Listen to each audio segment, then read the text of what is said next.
मित्रों का Exampur application classes में हार्दिक स्वागत करता हूं। हम हैं एग्जामपुर कलम से क्रांति। कैसे हैं मित्रों आप सभी के सभी लोग? चलिए फटाफट इस सत्र के साथ, इस सेशन के साथ सभी के सभी दोस्त जुड़ना प्रारंभ कीजिए ताकि आज की जो क्लास है इस क्लास को हम लोग प्रारंभ कर सके। जैसा कि आपको पता है कि हम लोग बात कर रहे हुए थे डिजीज के विषय में, तो उसी चर्चा को पुनश्च हमें आगे बढ़ाना है। तो फटाफट सभी के सभी दोस्त जो हैं आ जाओ, फटाफट सेशन के साथ जुड़ जाओ। आप सबका स्वागत है, सबको जय हिंद है, सबको नमस्कार है, सबको राधे राधे है। तो फटाफट सभी के सभी जुड़ते चले जाओ। चलो सभी के सभी जुड़ जाओ। और जैसा कि आपको पता है हम लोग बात कर रहे हुए थे किसके विषय में बालक? हम लोग बात कर रहे थे डिजीज कॉज्ड बाय वायरस, विषाणु से होने वाले रोगों के विषय में हमारी बात चल रही थी। कहाँ बात चल रही थी? डिजीज कॉज्ड बाय वायरस, इससे हमारी बात हो रही थी। ठीक है, विषाणु जनित रोगों से हमारी बात हो रही थी। विषाणु जनित रोग से हमारी बात हो रही थी। और इस कड़ी में कल मैंने आपको रेबीज के विषय में बताया हुआ था, ध्यान है आपको? रेबीज के विषय में बताया हुआ था, साथ ही साथ मैंने आपको चिकन पॉक्स के विषय में बताया हुआ था। तो इससे आगे की चर्चा को हम लोग आज आगे बढ़ाएंगे। चलिए फटाफट, तो सारे के सारे तैयार हो गए? चलो फिर आगे बात करते हैं।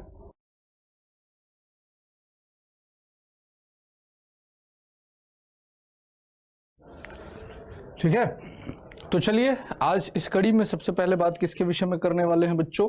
सबसे पहले बात करने वाले हैं पोलियो के विषय में। ठीक है, तो आइए बात करते हैं किसके विषय में? पोलियो के विषय में।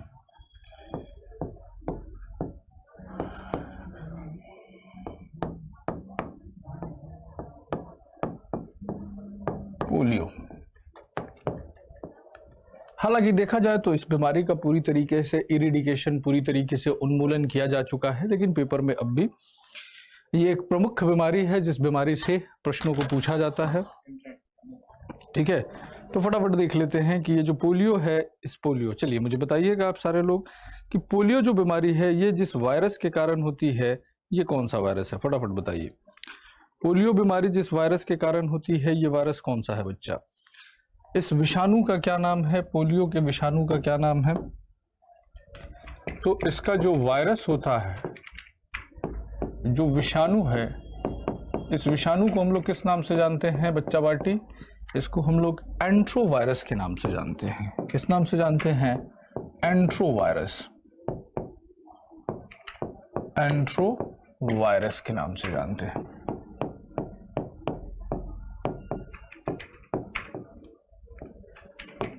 एंट्रोवायरस के नाम से जानते हैं। ठीक है, अब ये जो एंट्रोवायरस है, इस एंट्रोवायरस का ट्रांसमिशन कैसे होता है, इसका फैलाव कैसे होता है बच्चों? ये किस तरीके से चलता है, इसका ट्रांसमिशन कैसे होता है? ट्रांसमिशन की बात करें, इसके फैलाव के विषय में बात करें कि इसका फैलाव कैसे हो जाता है, ट्रांसमिशन कैसे हो जाता है। पोलियो जो होता है इसका ट्रांसमिशन कैसे होता है? ठीक है, तो इसका ट्रांसमिशन होता है, ध्यान में रखा कीजिए, जो घरेलू मक्खियां होती है वो दूषित भोजन और जल पर बैठती है और एंट्रोवायरस को क्या करती है? एक जगह से दूसरे जगह तक लेकर चलती है। तो घरेलू मक्खियों के द्वारा तथा दूषित भोजन एवं जल के द्वारा क्या हो जाता है साथियों? इसका फैलाव होता है। ठीक है, तो फैलाव कैसे हो गया? By housefly and through contaminated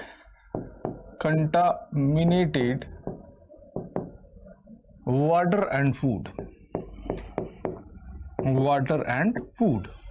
तो इसके द्वारा इस बीमारी का क्या हो जाता है बच्चों? फैलाव होता है। घरेलू मक्खी तथा दूषित भोजन एवं जल के द्वारा। दूषित भोजन एवं जल के द्वारा। ठीक है, तो इससे क्या होता है? इसका ट्रांसमिशन होता है, ध्यान में रखिएगा। तो घरेलू मक्खी और दूषित भोजन तथा जल के द्वारा होता है। हाँ, बच्चों के अंतर्गत मूल रूप से ध्यान में रखिएगा 0 से 5 वर्ष की अवस्था में, 0 से 5 वर्ष की अवस्था का कोई बालक है तो वो पोलियो से पीड़ित हो सकता है। 5 वर्ष की अवस्था के बाद जनरली क्या हो जाता है, एंट्रोवायरस से लड़ने के लिए हमारे शरीर में ऑलरेडी एंटीबॉडी बन जाता है। तो 5 वर्ष की अवस्था तक अगर कोई बच्चा बच गया तो उसको पोलियो नहीं होगा। इसीलिए पोलियो की जो खुराक दी जाती है, आपने देखा होगा, वो 0 से 5 वर्ष के बच्चों के बीच दिया जाता है। आंत्र जीवाणु किस विटामिन के स्रोत है? भैया B12 के हैं। कितनी बार बताया है ये सवाल, तो पहले भी बता चुका हूं। विटामिन B12 के स्रोत होते हैं विनायक साहब, ठीक है। चलिए यहां पर ध्यान दीजिए जिसके विषय में मैं बात बता रहा हूं आपको, ठीक है। इसकी ध्यान में रखा कीजिए, कोई फिक्स्ड, जनरली क्या हो जाती है, इसकी कोई फिक्स्ड इंक्यूबेशन पीरियड नहीं होती है। जनरली 1 वीक के अंदर लक्षण देखना शुरू हो जाते हैं, बट कोई इसके अंदर फिक्स्ड इंक्यूबेशन पीरियड नहीं होती है, कोई निश्चित संक्रमण अवधि इसके अंदर, स्नेहा शर्मा जी, नहीं होती है। 1 वीक के अंदर तो इसके लक्षण परिलक्षित होना शुरू हो जाते हैं।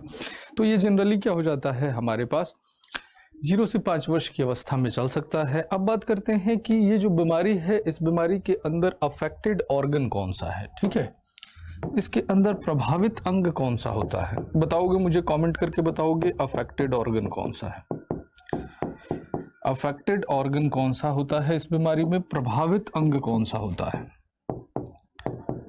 प्रभावित अंग कौन सा है इस बीमारी से, फटाफट मुझे बताओगे कमेंट करके, ठीक है।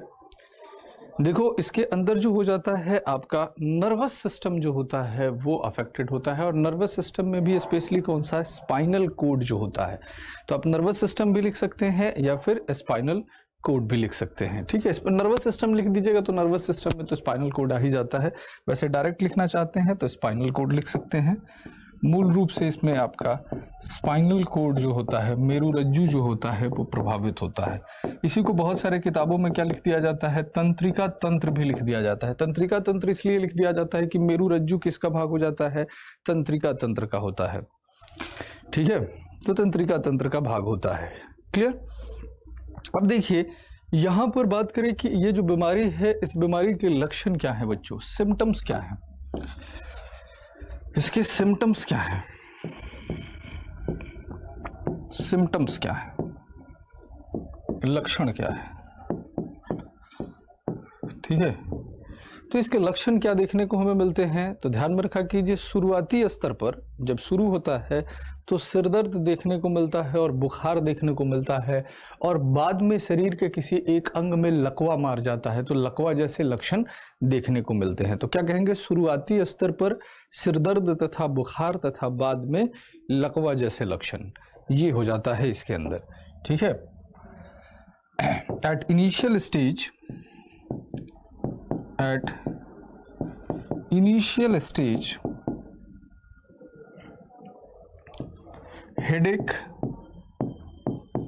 and fever, headache and fever, and later on paralysis type of indication, paralysis type of indication, paralysis type of indication, ठीक है। तो शुरुआती स्तर पर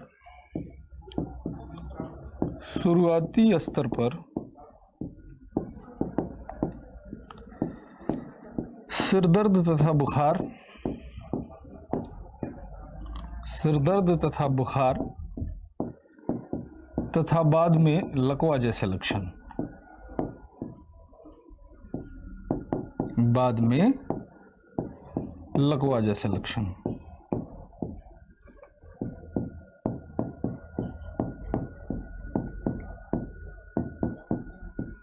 ठीक है। तो ये क्या है, सिम्टम्स है आपके पास, ये सिम्टम्स है बच्चा किसका, हाँ तंत्रिका तंत्र भी अभिषेक कह सकते हैं, मेरुरज्जु तंत्रिका तंत्र का ही हिस्सा होता है। तो बाद में क्या हो जाएंगे, लकवा जैसे लक्षण जो होंगे इसके अंदर परिलक्षित होंगे। बात समझ में आ रही है आप लोगों की। अब बात करेंगे कि इसका प्रिवेंशन और क्योर किस तरीके से किया जाए, इसकी रोकथाम और इलाज किस तरीके से किया जाए बाबू, ठीक है। तो समझते हैं, देखो अब रोकथाम की बात करोगे तो घरेलू मक्खियों को नहीं पनपने देना है, दूषित भोजन या जल का सेवन नहीं करना है, ये तो रोकथाम की बात हो जाएगी। बाकी रही बात की इसके इलाज की, तो इसके इलाज के लिए क्या लगाया जाता है, पोलियो की वैक्सीन आती है, ठीक है। तो पोलियो की वैक्सीन के द्वारा इसको क्या किया जाता है, बाई पोलियो वैक्सीन। तो प्रिवेंशन एंड क्योर की अगर हम लोग बात करें कि इसका रोकथाम और इलाज क्या है, अगर रोकथाम और इलाज के विषय में बच्चा बात करें, रोकथाम तथा इलाज, प्रिवेंशन एंड क्योर की बात करें, प्रिवेंशन एंड क्योर, तो पोलियो रोधी टीके के द्वारा, पोलियो रोधी टीके के द्वारा, टीके के द्वारा by anti polio vaccine, polio vaccine, ठीक है।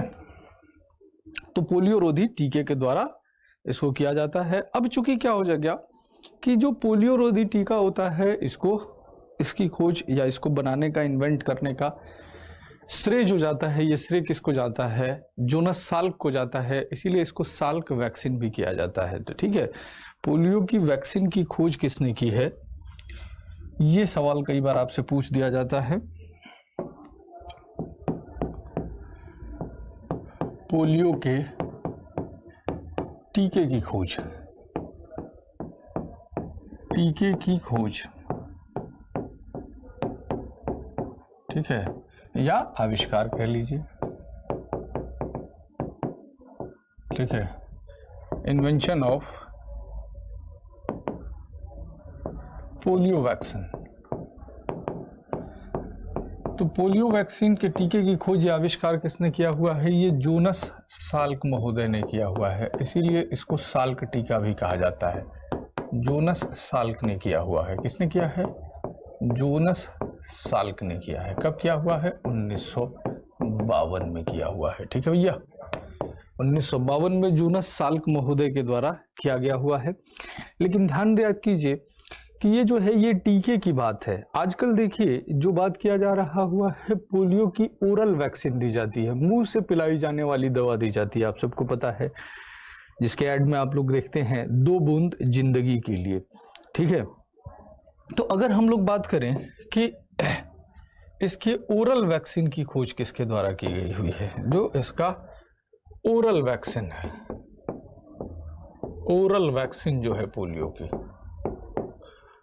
मुख द्वारा दी जाने वाली दवा, मुख द्वारा दी जाने वाली दवा,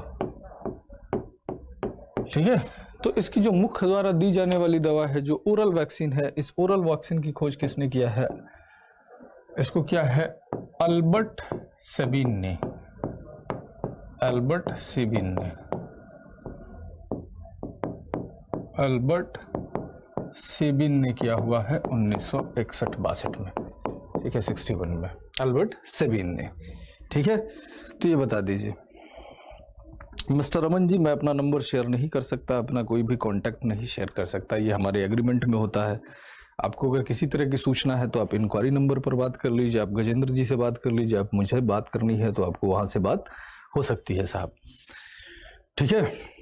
चलिए बैक स्लाइड दिखा देता हूं, जो लोग बैक स्लाइड के लिए कह रहे हैं तो देख लीजिए, एक बार बैक स्लाइड देख लीजिए फटाफट, ठीक है। पोलियो हो गया, वायरस हो गया, एंट्रो वायरस ट्रांसमिशन होता है हाउस फ्लाई और कंटामिनेटेड वाटर और फूड के द्वारा। अफेक्टेड ऑर्गन स्पाइनल कोड हो गया, सिम्टम्स हो गया initial stage headache and fever and later on paralysis type of indication हो गया, ठीक है बच्चे। इसके बाद हमने बात कर लिया रोकथाम इलाज पोलियो रोधी टीके के द्वारा किया जाता है। पोलियो रोधी टीके की खोज जोनास साल्क के द्वारा किया गया हुआ है, और इसकी जो ओरल वैक्सीन है, मुख द्वारा दी जाने वाली दवा है, इसको अल्बर्ट सेबिन ने किया हुआ है, ठीक है। सर नहीं दिख रहा है, चलो नहीं दिख रहा हुआ है तो कोई बात नहीं है, इसको मैं फिर से क्या करता हूँ, दूसरे कलर से लिख देता हूँ, आपको दिख जाएगा भैया। लीजिए, इसको मैंने लिखा मुख द्वारा दी जाने वाली दवा, मुख द्वारा दी जाने वाली दवा, ओरल वैक्सीन की खोज किसने की है। अब दिख रहा है अब दिख रहा है कि ओरल वैक्सीन की खोज किसने की है? अल्बर्ट सबीन ने की है। अब तो दिख रहा होगा। चलिए, क्लियर? ओके। अल्बर्ट सबीन का ईयर 1961 है बाबू। अल्बर्ट सबीन जो है इसका ईयर है 1961, 61, ठीक है, 1961, ठीक है, ओके, ठीक है आजाद भाई, लिख दिया। चलो अब बात करते हैं अगली बीमारी की। अगली बीमारी हमारे पास कौन सा है? डेंगू फीवर है। डेंगू फीवर,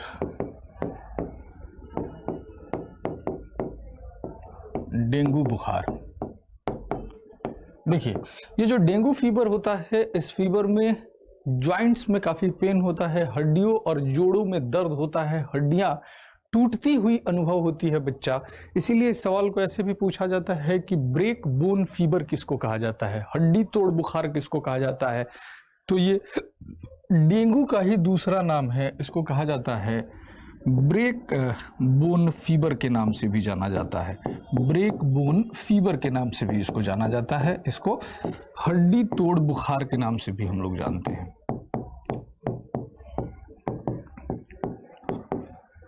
ठीक है, ब्रेक बोन फीवर के नाम से भी इसको जाना जाता है। ठीक है, चलो अब बात करते हैं कि ये जो हमारे पास डेंगू फीवर है, इसके लिए रेस्पॉन्सिबल वायरस कौन सा है? ठीक है सर, ईयर भी याद करना पड़ेगा। सुषमा, जो इंपॉर्टेंट है बच्चे उसको याद कर लिया करो, जैसे पोलियो वाले में याद रखा करो। सभी के लिए साइंटिस्ट या टीके को नहीं ध्यान में रख लेना है, लेकिन जो पॉपुलर है बच्चे, उस पॉपुलर को याद रख लेना है। ठीक है, पॉपुलर को याद रखोगे तो काम आपका हो जाएगा। ठीक है, चलो तो बात करते हैं कि ये जो डेंगू होता है, इस डेंगू के लिए कौन सा वायरस है? कौन सा वायरस है, विषाणु कौन सा है? तो इसके लिए जो विषाणु है बच्चों, इस विषाणु का नाम है अर्बो वायरस। क्या नाम है? अर्बो वायरस। अर्बो वायरस, ठीक है, अर्बो वायरस, अर्बो वायरस।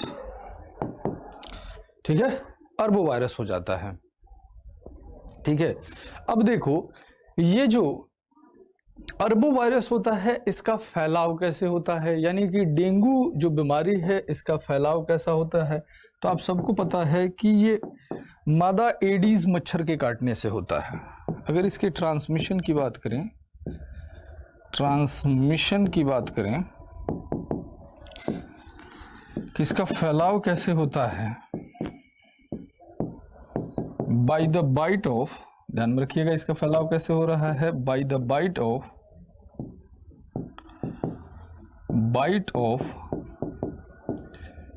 एडीज,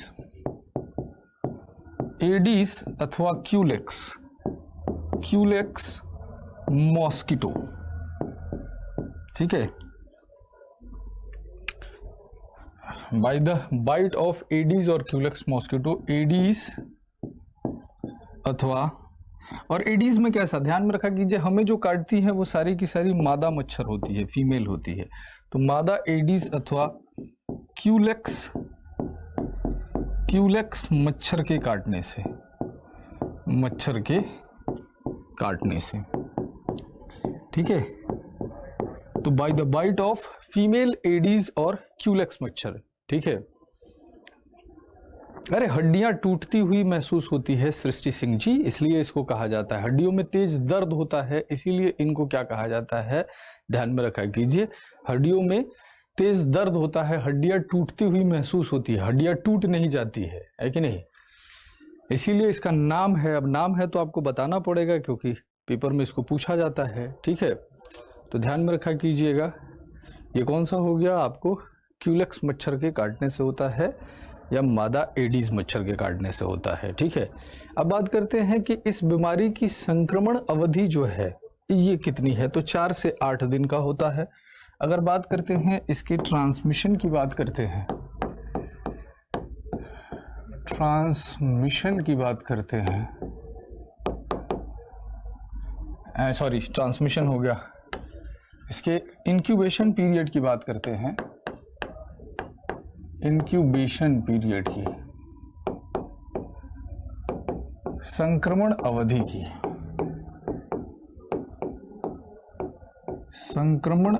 की बात करते हैं तो 4 से 8 दिनों का होता है, 4 to 8 डेज होता है।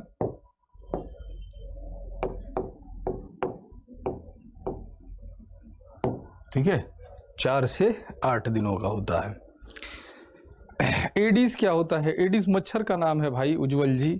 अब ये भी नहीं पता है अभी तक आपको कि एडिस क्या होता है मेरे भाई? मच्छर का नाम है बच्चा।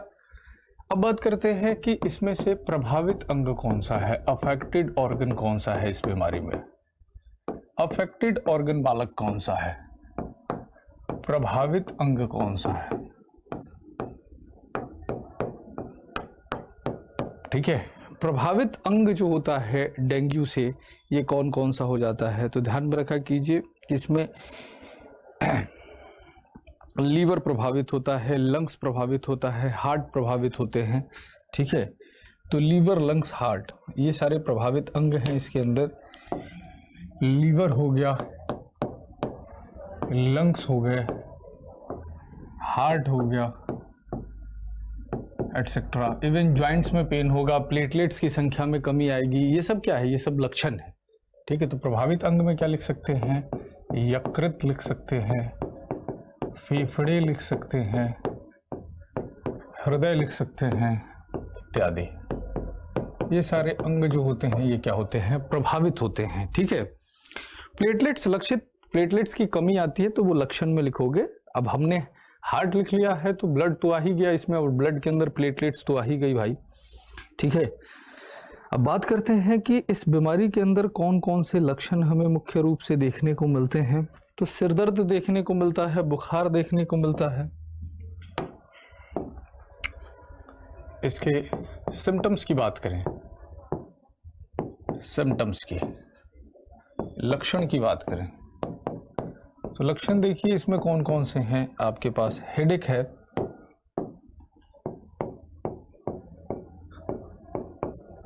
सिरदर्द है, बुखार है, फीवर है। ठीक है, decrease in number of platelets, platelets की संख्या में कमी,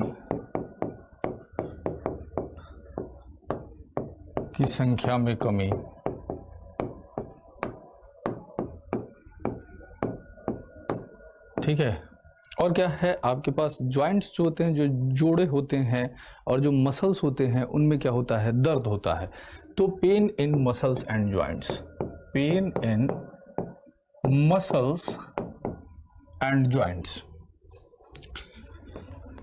ज्वाइंट्स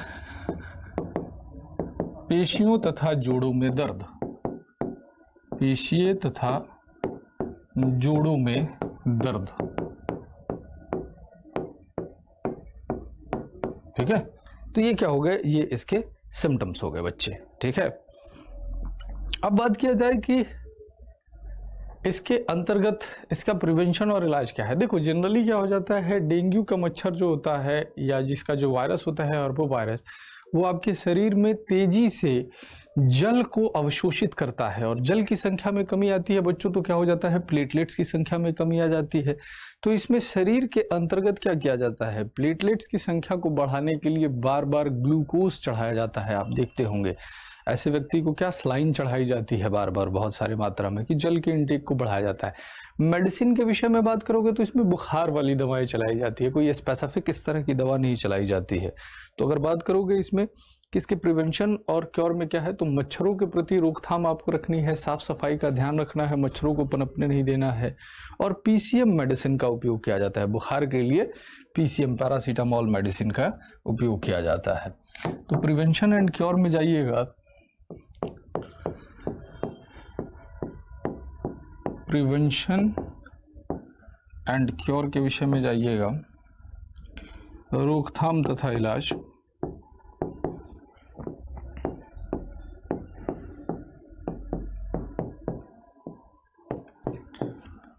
तो prevention from mosquitoes,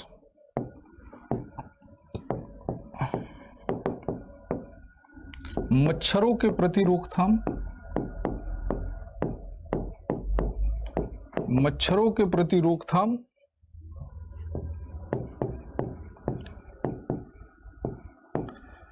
and use of PCM medicine,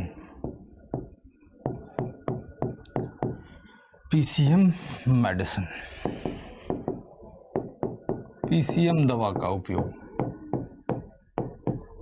दवा का उपयोग, ठीक है। तो बुखार की दवाइयों को चलाया जाता है क्योंकि बहुत हाई फीवर इसमें देखने को मिलता है। तो हाई फीवर के लिए क्या किया जाता है, बुखार की दवा चलाई जाती है, ठीक है, क्लियर। चलिए अब बात करते हैं अगले डिजीज के ऊपर चलते हैं। अगले डिजीज को हम लोग देखते हैं कि नेक्स्ट डिजीज हमारे पास वायरस के अंदर कौन सी है, ठीक है। चलिए तो अब बात हम लोग किसकी करेंगे, अब हम लोग बात करेंगे स्मॉल पॉक्स की, ठीक है। स्मॉल पॉक्स को देखते हैं और इसको समझते हैं। आइए स्मॉल पॉक्स को देखते हैं।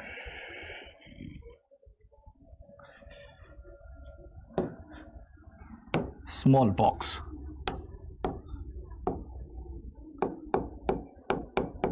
छोटी माता,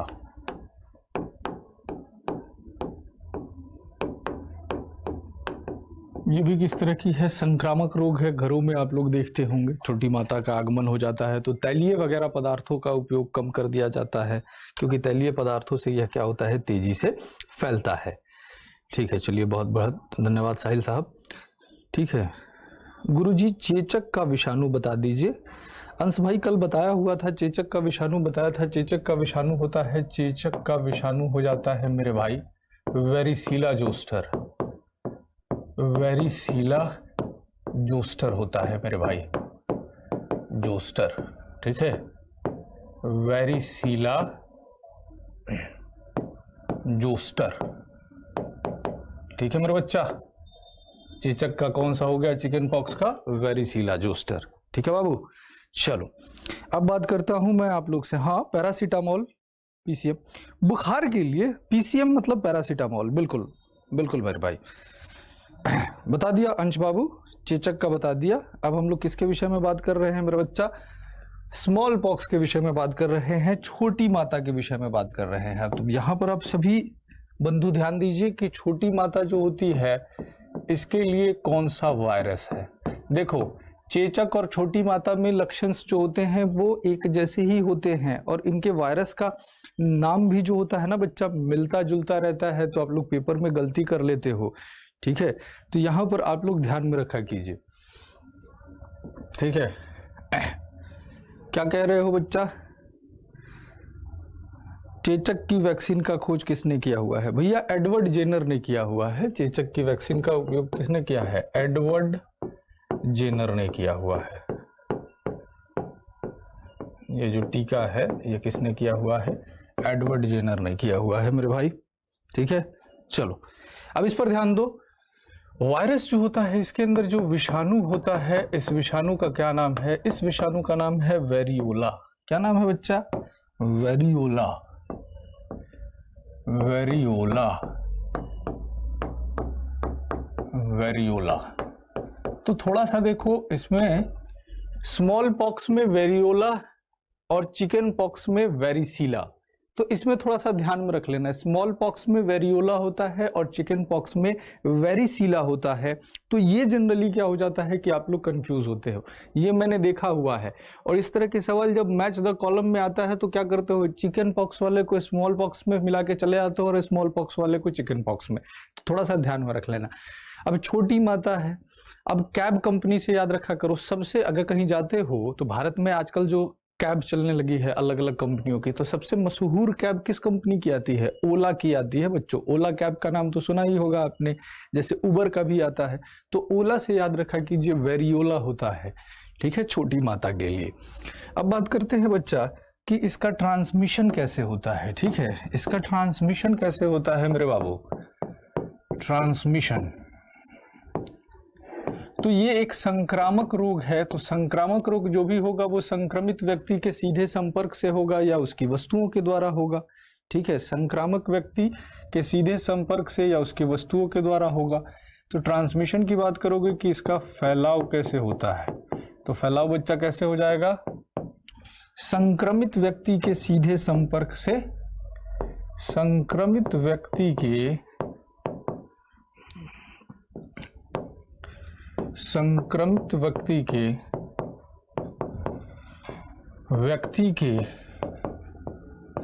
सीधे संपर्क से तथा उसकी वस्तुओं के द्वारा,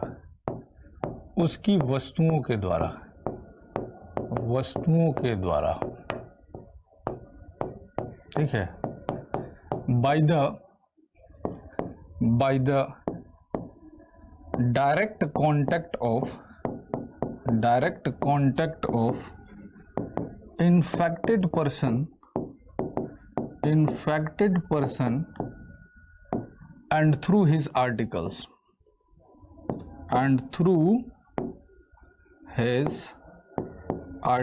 उसके सामान के द्वारा, जैसे उसके चादर, उसके बेड। कहा था ना कि ये दोनों एक जैसे आपको लगेंगे, चिकन बॉक्स और स्मॉल बॉक्स, और इसमें दवाएं भी लगभग एक जैसी उपयोग की जाती है। ठीक है, चलिए भैया, क्लियर।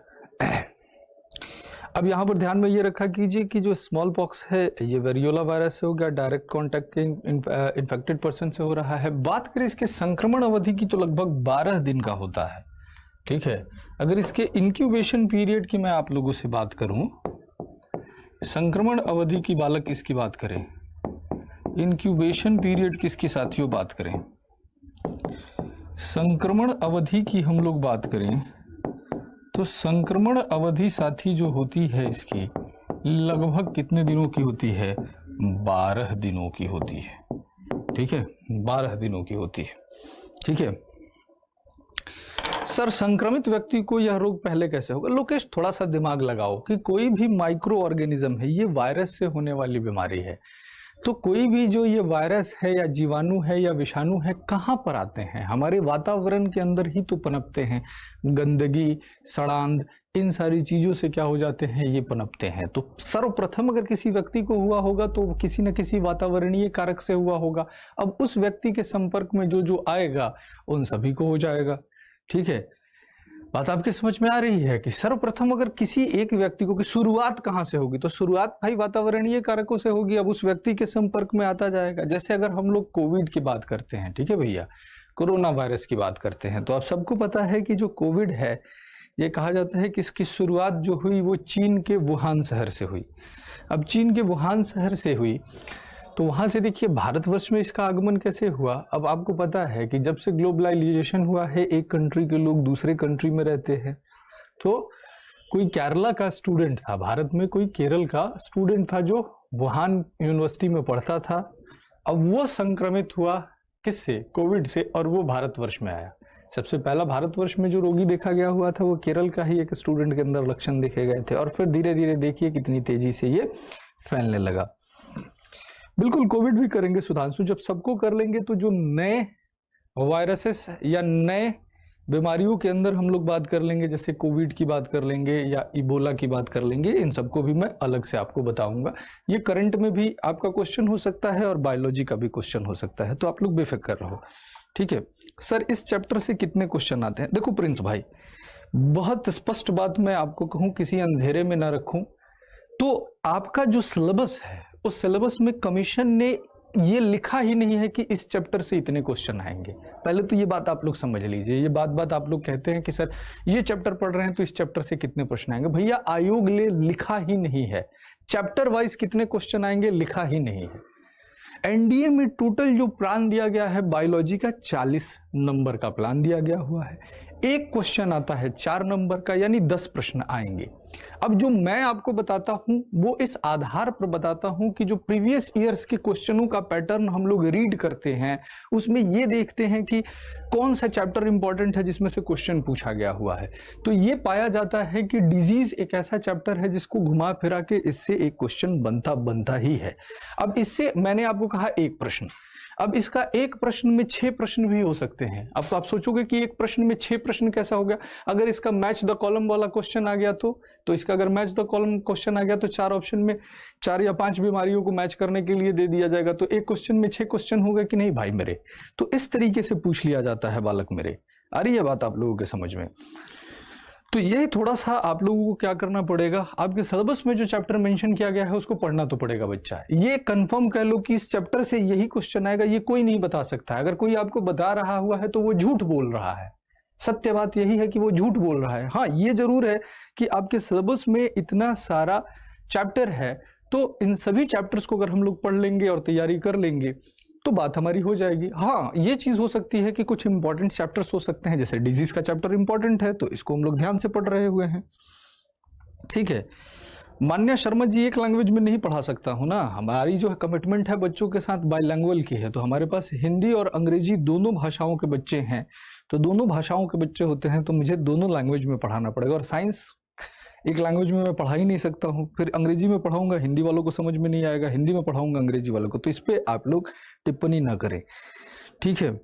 चलिए, नेगेटिव मार्किंग होती है, अच्छा ये भी पता नहीं है सुमित भाई मेरे। बिल्कुल नेगेटिव मार्किंग होती है। एनडीए के अंदर जो आपका पेपर है ये पेपर 900 नंबर का है। ये 900 नंबर का आपका पेपर है एनडीए के अंदर, जिसमें केवल मैथ्स जो है, ये मैथ्स कितने का है, मैथ्स अकेले 300 नंबर का है, ठीक है। और इसके बाद जो जीएटी का पेपर है, जीएटी का पेपर जो पेपर सेकंड है, ये कितने नंबर का है, 600 नंबर का है बच्चे, 600 नंबर का है ये जीएटी का पेपर, ध्यान में रखा कीजिए। अब जब आप लोग बात करते हैं यहाँ पर कि भैया मैथ्स वाले सेक्शन में हर नेगेटिव मार्क्स के लिए लगभग 0.88 नंबर काटे जाते हैं, याद रखा कीजिए 0.88 मैथ वाले सेक्शन में। और जीएटी का जिसमें बायोलॉजी आएगी, इसमें नेगेटिव मार्किंग 1.33 का है। क्योंकि एक क्वेश्चन के लिए आपको 4 नंबर मिल रहे हैं, मैथ में एक क्वेश्चन के लिए 2.5 नंबर मिल रहे हैं, तो मैथ में नेगेटिव मार्किंग भी कम है, 0.88 का है। लेकिन जो आपके पास जीएटी का पेपर है, 4 नंबर का क्वेश्चन है, तो नेगेटिव मार्किंग भी जो है बच्चे वो ज्यादा है। सर डेंगू से पीड़ित पर्सन के संपर्क में आने से फैलता है? नहीं, क्रेडिट बिट्टू साहब, डेंगू नहीं फैलता है। नहीं तो डेंगू को आपको बताते नहीं बच्चे की संक्रामक रोग है। डेंगू के व्यक्ति से हाथ मिलाने से या भोजन करने से डेंगू नहीं फैलता है। डेंगू दूसरे व्यक्ति में तभी होगा जब उसको भी एडिस या क्यूलेक्स मच्छर के द्वारा काटा जाएगा, तभी होगा बच्चे। एनीवे चलो, विषयांतर मत हो जाओ, यहाँ पर आ जाओ। इंक्यूबेशन पीरियड इसका देख लिया। प्रभावित अंग क्या कहोगे तो त्वचा होती है, संपूर्ण शरीर होता है, पूरे शरीर पर छोटे छोटे क्या हो जाते हैं, दाने बनना शुरू हो जाते हैं, तो होल बॉडी हो जाएगी। अगर कहोगे कि सर अफेक्टेड ऑर्गन इसमें क्या होगा, तो संपूर्ण शरीर हो जाएगा बालक। क्या हो जाएगा, संपूर्ण शरीर हो जाएगा, होल बॉडी हो जाएगी, संपूर्ण शरीर हो जाएगी, होल बॉडी हो जाएगी, होल बॉडी हो जाएगी,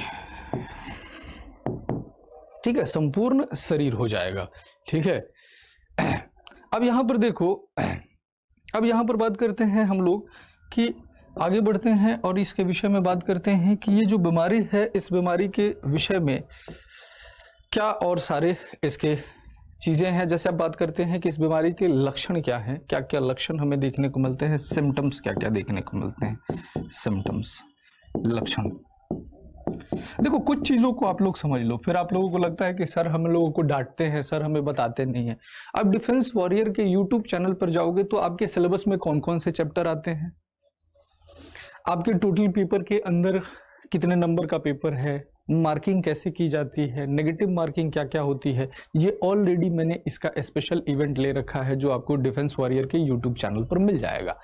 एप्लीकेशन की क्लासेस में कोशिश किया करो कि जो हम लोग पढ़ रहे हैं, जो फोकस हो रहे हैं, उन सारी चीज़ों से प्रश्न पूछो। जो बीमारी पढ़ा रहा हूँ या जो टॉपिक पढ़ा रहा हूँ उनसे, मुझे बातों में लगाओगे तो फिर आप लोगों का सिलेबस कैसे कवर होगा।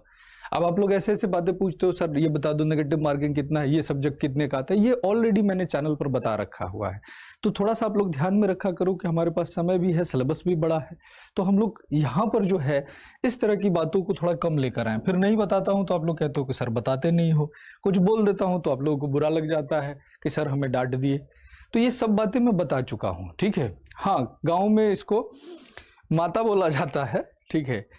तो देखो क्या हो जा गया इसके अंतर्गत, आपके पास लक्षण क्या क्या हो गए, हाई फीवर हो गया, तेज बुखार इसमें देखने को मिलता है, ठीक है बच्चा, हाई फीवर देखने को मिलता है, हाई फीवर देखने को मिलता है, तेज बुखार देखने को मिलता है, ठीक है।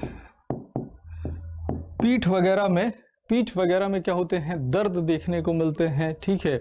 सिर दर्द और पीठ दर्द देखने को मिलता है। Pain in head and back, pain in head and back, head and back, ठीक है। सिर तथा पीठ में दर्द, सिर तथा पीठ में दर्द।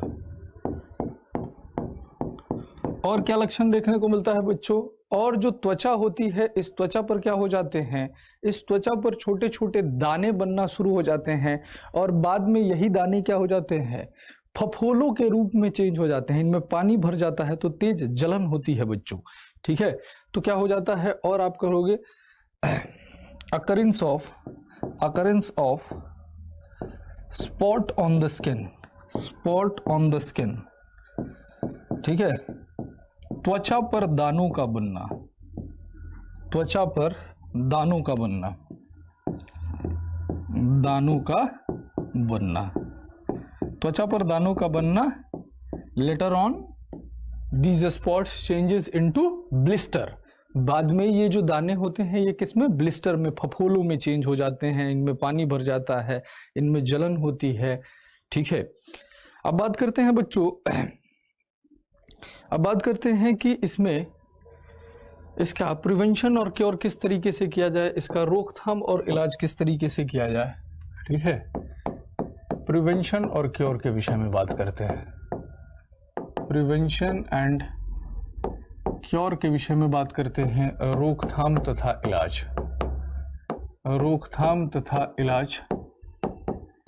तो देखो, संक्रमित व्यक्ति को अकेले रखा जाता है। देखते हो घरों में माता का आगमन हो जाता है तो उस व्यक्ति को अकेले रखा जाता है, उस व्यक्ति के सारी चीजें जो होती है वो बाहर निकाल दी जाती है। घरों में साबुन या तेल का उपयोग बंद कर दिया जाता है क्योंकि तैलीय पदार्थों से यह तेजी से फैलता है। और गाँव में आपने देखा हुआ होगा, रोगी व्यक्ति के बेड पे नीम के पत्ते भी हम लोग रख देते हैं, क्योंकि नीम के पत्ते जो होते हैं इनका नेचर कैसा होता है, कीटाणुनाशक का होता है।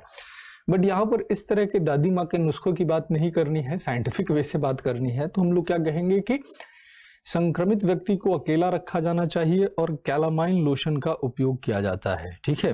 कैलामाइन लोशन का उपयोग किया जाता है, ठीक है। Infected person should remain, infected person should remain isolated, should remain isolated, isolated, and calamine lotion is used, and calamine lotion is used, lotion is used, ठीक है। संक्रमित व्यक्ति को अकेला रखा जाना चाहिए, संक्रमित व्यक्ति को अकेला रखा जाना चाहिए, रखा जाना चाहिए